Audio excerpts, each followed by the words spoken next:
Cette année, Dame Coupe redorait son blason. Pour la finale, elle s'offrait à deux anciens finalistes européens, le bleu et le vert, les deux seuls d'ailleurs de notre première division.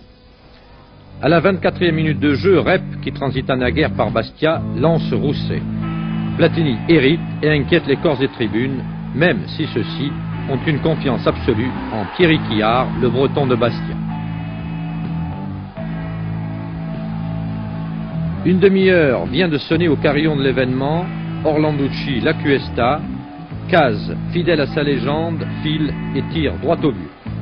Hélas, le poteau, rond ou carré, peu importe, renvoie.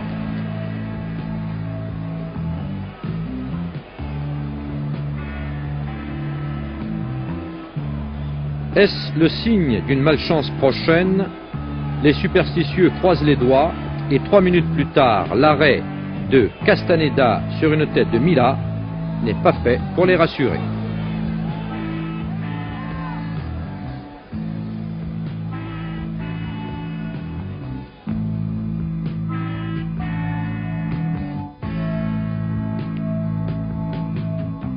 À la mi-temps, rien n'est joué et chacun peut encore pavoiser.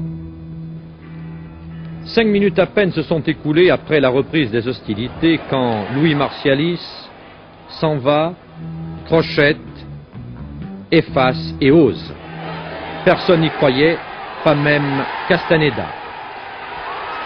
Le Parc des Princes en a du bleu aux joues et chaque Corse présent dans les tribunes se dit qu'il y a encore 40 minutes à tenir.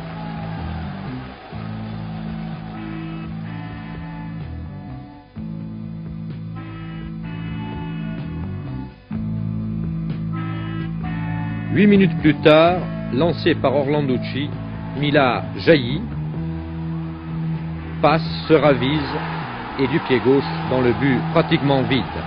2-0, cette fois-ci, la joie a quelque chose de définitif, malgré la prudence qui s'impose encore.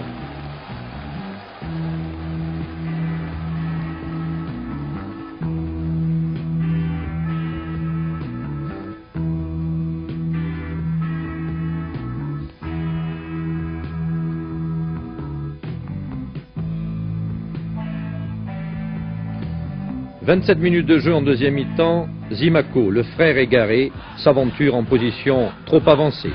Monsieur Conrad ne rentre pas dans les histoires de famille et siffle le pénalty. Santini se dévoue, Iard anticipe, mais les Stéphanois n'auront dansé qu'un seul instant.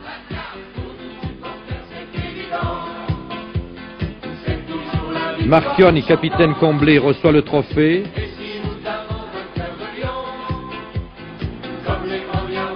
La coupe s'est refusée au comptable, elle s'est jetée sans retenue dans les bras des corsaires de Bastia. Dans cette fête populaire sur la pelouse, le soir aux Champs-Élysées ou le lendemain à Bastia, il y avait peut-être un peu plus que la joie d'une victoire en football.